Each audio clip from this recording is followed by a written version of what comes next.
Hiu, Movieholics. Balik lagi di Smart Movie Recap. Kali ini kita bedah tuntas Bad Boys, Ride or Die, film yang bakal bikin kalian ketawa, tegang, dan bertanya-tanya ini kok bisa-bisanya sih? Jadi, siap-siap dibikin penasaran dari awal sampai akhir. Karena saya akan bongkar semua kekacauan dan petualangan Mike dan Marcus. Mulai dari serangan jantung, pengkhianatan, sampai aligator dadakan. Langsung aja dan mari kita mulai petualangan gila ini sekarang juga. Film berawal Mike Lowrey, dengan gaya mengemudinya yang ugal-ugalan, membuat Marcus Burnett merasa mual di pagi hari yang seharusnya tenang. Mereka terlambat, seperti biasa, dan Marcus menuntut untuk menepi ke toko demi ale jahe yang sangat ia butuhkan. Mike mengalah. Tapi ya gitu deh, tetap aja ngasih Marcus waktu yang sangat terbatas. Selanjutnya, di dalam toko, Marcus bukannya beli ale jahe, malah nyari hotdog dengan berbagai topping yang aneh-aneh, membuat Mike semakin kesal. Dan, tahu-tahu seorang perampok masuk dan menodongkan senjata. Marcus pun jadi sandera, membuat Mike harus turun tangan dengan menembak kaki si perampok. Adegan di toko berakhir dengan Mike dan Marcus kembali ke mobil. Phew, what a morning. Selanjutnya lagi, Mike akhirnya nikah. Ya, Playboy Miami ini akhirnya luluh juga sama terapis fisiknya Christine. Pesta pernikahannya sih rame banget. Tapi yang lebih ramai lagi, di tengah-tengah acara, si Marcus malah kolaps kena serangan jantung. Muka kaget berlebihan. Tapi katanya sih, abis kena serangan jantung dia malah merasa lebih hidup dan mulai ngaco ngomongin jiwa yang ngambang di dasar laut. Gini nih, kalau abis serangan jantung malah jadi filsuf dadakan. Adegan selanjutnya, Marcus yang habis serangan jantung, malah nyelonong ke atap rumah sakit. Sambil telanjang lagi, dia ngomongin soal jiwa dan kebebasan dengan gaya yang nyeleneh, sambil bikin Mike geleng kepala. Mike dan petugas pun berusaha mengamankan Marcus yang tiba-tiba jadi penceramah dadakan di atas atap. Sambil Marcus dengan santainya mengatakan bahwa Mike akan diuji dan ia akan selalu mendukungnya. Duh, ada-ada aja nih si Marcus. Selanjutnya, di sebuah bank, seorang pegawai bernama McGrath diam-diam memindahkan dana kartel ke rekening Kapten Howard. Kemudian dengan kejam menghabisi pegawai bank tersebut. Brutal abis. Esoknya Marcus bersama Mike. Marcus terlihat sedang nelpon istrinya. Tiba-tiba Mike ikut ngomong belahan jiwa, yang jelas-jelas bikin Marcus makin bingung. Mereka berdialog tentang jiwa, dan Marcus mengatakan bahwa jiwanya adalah jiwa ibu, dan jiwa Mike seperti bayi yang belum punya itu tuh, ngakak. Kemudian, Marcus pulang ke rumah, dan disambut oleh anak dan cucunya, lalu mereka berdialog tentang apa yang terjadi kepada Marcus. Mike datang dan menyuruh Reggie untuk mencari kerja. Cucu Marcus nyeletuk kalau ia melihat kakeknya telanjang di atas atap, dan Mike makin ngegas dan mengatakan bahwa jiwa Marcus seperti bayi. Teresa memberikan peringatan tentang diet Marcus, lalu Marcus ngusir Mike dan Christine dari rumahnya. Kemudian, Marcus yang tadinya ngusir, malah minta Mike untuk beliin permen, tapi Mike menolak. Dasar labil. Adegan selanjutnya, Mike menerima telepon dari orang misterius yang mengancam keluarganya. Tiba-tiba, di berita, Kapten Howard dituduh korupsi dan kerjasama dengan kartel. Muka kaget, Rita bersama Booth Grice memberikan konferensi pers untuk membenarkan hal tersebut. Judy Howard datang dan meminta untuk melihat bukti-bukti yang memberatkan ayahnya, lalu Judy menyalahkan Mike atas kematian ayahnya. Duh, makin rumit aja nih urusannya. Kemudian Mike dan Marcus memutuskan untuk mencari tahu kebenaran tentang Kapten Howard, dan mereka mendatangi Armando di penjara. Armando dengan santai mengatakan bahwa Kapten Howard tidak bekerja sama dengan kartel, tapi ia dibunuh karena namanya ada di daftar ibu dari Armando. Waduh, benar-benar gak nyambung, tapi bikin merinding. Adegan selanjutnya, seorang anggota kartel tiba-tiba mengetahui bahwa Howard menyelidiki mereka, dan ia langsung musnahkan semua barang bukti di kantor polisi. Pihak kartel juga gagal membobol laptop pribadi Kapten Howard. Tetapi sebuah pesan aneh tiba-tiba terkirim ke ponsel Mike dan Marcus. Pesan itu menyiratkan bahwa ada pengkhianat, dan ada petunjuk tentang raksasa berkacamata. Pihak kartel pun mulai membahas tentang siapa pengkhianat dan mulai mengawasi gerak-gerik Mike dan Marcus. Makin ribet aja nih. Selanjutnya, Mike dan Marcus mendiskusikan petunjuk raksasa berkacamata. Dan Marcus tiba-tiba mengatakan bahwa dia tidak bisa mati. Muka kaget. Marcus dengan pedenya menghadang lalu lintas untuk membuktikan bahwa ia tidak bisa mati, yang membuat Mike makin pusing dengan tingkah Marcus. Mike yang gemes, menguji apakah Marcus benar tidak bisa mati dengan menodongkan pistol ke arah Marcus.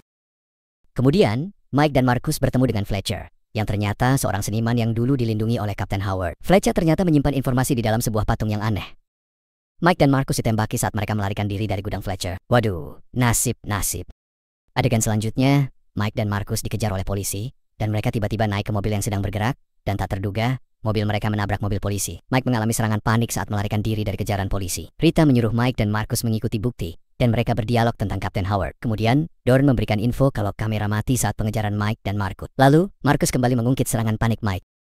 Selanjutnya, Dorn menunjukkan video dari Kapten Howard, dan ia berpesan bahwa ada pengkhianat, dan mereka adalah harapan terakhirnya. Mike dan Marcus menyadari bahwa Kapten Howard menyimpan bukti di gudang pada kasus tahun ke-2003. Mereka menyuruh Dorn mencari lokasi gudang. Dorn juga meyakinkan bahwa bukan dia pengkhianatnya.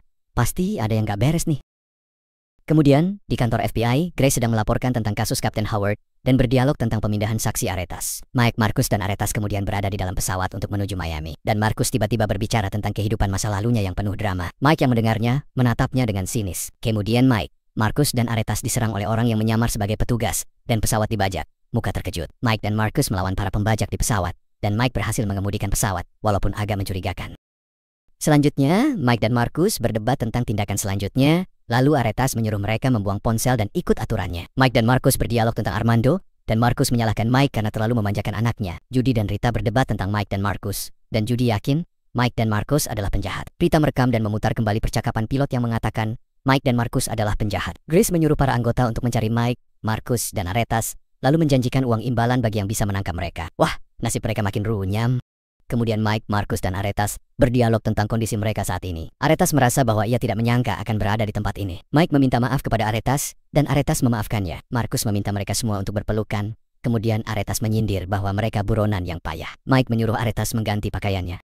Adegan selanjutnya, Mike, Marcus, dan Aretas mencuri baju dari pemilik toko, dan mereka adu argumen tentang ras. Mike dan Aretas berdialog tentang ibu Aretas, dan Marcus menasihati Mike. Mobil Mike dan Marcus mogok, lalu Marcus meminta bantuan Tabitha. Mike dan Marcus bertemu dengan Tabitha, dan mereka meminta bantuan Tabitha. Mike menolak permintaan Tabitha yang absurd, tetapi Marcus membujuknya untuk mau melakukan itu. Selanjutnya, Tabitha mengkhianati Mike dan Marcus, dan menodong mereka dengan senjata karena menginginkan uang imbalan. Mike, Marcus, dan Aretas berhasil melarikan diri dari Tabitha. Mike dan Marcus melarikan diri dan didapati sedang diikuti oleh seorang polisi wanita. Mike dan Marcus berhasil meyakinkan Armando untuk bekerja sama. Marcus ingin memberantas kejahatan. Kemudian, Mike dan Marcus dikejar oleh geng motor dan mereka melarikan diri. Mike, Marcus, dan Aretas dikejar oleh geng motor dan polisi. Lalu mereka melarikan diri ke tempat cuci mobil, dan mereka memicu kebakaran. Mike, Marcus, dan Aretas melarikan diri dari kebakaran di tempat cuci mobil. Mike dan Marcus tiba di rumah Kelly, dan bersembunyi di sana. Kelly mengatakan bahwa dia tidak suka diam-diam. Lalu Mike mengatakan bahwa hubungan mereka tidak mempengaruhi pekerjaan mereka. Duh, capek deh ngejar-ngejar terus. Kemudian lagi, Judy tiba dan beradu argumen dengan Kelly, lalu Mike mengatakan bahwa ia percaya kepada Aretas. Mike dan Marcus berdialog tentang Judy dan Kelly, dan hubungan mereka. Mike dan Marcus melihat video tentang Kapten Howard, dan mereka mengetahui bahwa James McGrath adalah pembunuh Kapten Howard. Mike menelpon Rita dan mengatakan bahwa Kapten Howard tidak bersalah, dan mereka akan menyerahkan diri besok. Esoknya Rita berdialog dengan temannya tentang Mike dan Marcus, dan ia mengaku masih mencintai Mike. McGrath menginstruksikan bawahannya untuk mempersiapkan penyergapan pada Mike dan Marcus. Mike menerima telepon dari McGrath yang menyandera Christine dan Kali, dan mereka harus datang untuk menyerahkan diri. Mike menelpon Reggie untuk melindungi Christine dan Kali. Aduh, makin panas aja nih suasananya. Adegan selanjutnya, terjadi penyerangan di rumah Mike dan Reggie berduel untuk menyelamatkan keluarga Mike. Reggie menembak orang-orang yang menyerang rumah Mike. Reggie membawa kabur Christine dan Kali, dan membuktikan bahwa ia bisa membela keluarga Mike. Mike menerima telepon dari McGrath yang menyandera Christine dan Kali. Ini sih udah kayak film action semua.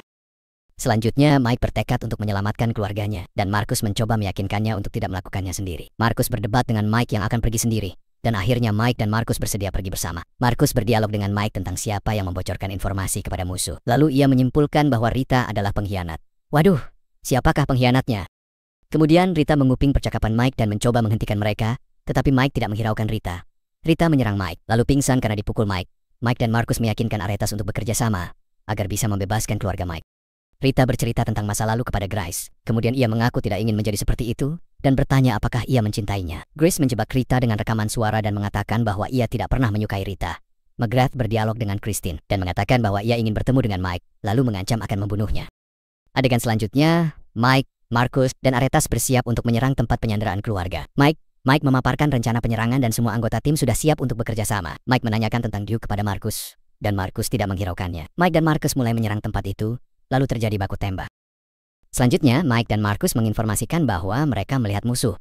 Lalu tiba-tiba terjadi baku tembak. Mike tidak bisa menembak musuh, dan terjadi pertempuran antara Mike, Marcus, dan musuh. Marcus dan Mike terkena tembakan, dan mereka saling menyemangati satu sama lain. Mike dan Marcus dalam bahaya lalu diselamatkan oleh tim dan Dorn menembak penembak runduk. Udah kayak game FPS aja nih. Kemudian Mike, Marcus, dan timnya mengejar dan berusaha melumpuhkan musuh. Mike dan Marcus sedang dalam bahaya. Lalu mereka melarikan diri dan berpisah. Kemudian Mike mengejar Lockwood. Mike mengejar Lockwood dan mengatakan akan segera sampai. Aretas datang menyelamatkan Kali dan berdialog agar ia melepaskan diri. Aksi terus berlanjut. Selanjutnya Mike dan Marcus kembali bertemu. Lalu mereka saling membantu. Marcus berhadapan dengan aligator dan mengusirnya. Lalu ia mengatakan bahwa ia bisa mengatur alam semesta. Mike dan Marcus melanjutkan perkelahian melawan musuh, dan mereka berhasil melarikan diri. Mike dan Marcus terpojok dan banyak musuh mengepung. Lalu Marcus mengatakan bahwa ia tahu cara untuk mengatasi hal itu. Mike kembali dalam keadaan tertembak, dan Rita muncul lalu menodongkan senjata ke Mike. Mike berhasil melumpuhkan McGrath, lalu Christine dan Kali berhasil diselamatkan. Mike dan Marcus mengatakan bahwa salah satu dari mereka akan mati. Lalu Marcus merelakan dirinya. Sedih? Kemudian, Marcus menghitung mundur, dan kemudian ia tertembak karena Mike menembaknya, muka kaget. Lalu Marcus marah karena Mike menembaknya lagi. Judy dan Aretas bertemu, dan Judy hampir menembak Aretas. Tetapi kemudian tidak jadi, karena Aretas telah menolongnya. Judy melihat banyak polisi yang terluka dan menyuruh mereka untuk mencari surat perintah. Mike dan Christine bersatu kembali. Dan Marcus mengatakan bahwa pada kehidupan selanjutnya ia ingin menjadi sepatu Mike. Ini sih udah kayak sinetron. Esoknya, berita di televisi mengatakan bahwa Adam Lockwood dan James McGrath tewas. Nama Kapten Howard telah dipulihkan, dan perburuan Armando Aretas terus berlanjut. Mike dan Marcus sedang barbeque bersama keluarganya, dan berselisih tentang siapa yang akan memasak. Reggie ingin bergabung di acara barbecue, tetapi Mike dan Marcus tidak mengizinkannya untuk memasak. Mike akhirnya membiarkan Reggie untuk ikut memasak, tetapi ia masih tidak menyukai Reggie dan menatapnya dengan sinis. Masih ada dong, belum sampai akhir banget. Nah, itu dia tadi, petualangan gila Bad Boys, Ride or Die versi Smart Movie. Recap, gimana? Udah cukup bikin kalian bingung, ketawa, dan pengen nonton filmnya langsung kan? Jangan lupa, kalau kalian punya pendapat lain atau teori konspirasi tentang aligator dadakan di film ini, tulis di kolom komentar ya. Dan pastinya, jangan lupa like, comment, subscribe, dan nyalain loncengnya biar kalian gak ketinggalan alur cerita film yang lebih seru lainnya. Sampai jumpa di video selanjutnya, dan tetaplah menjadi movie buffs yang smart dan santuy. Ciao!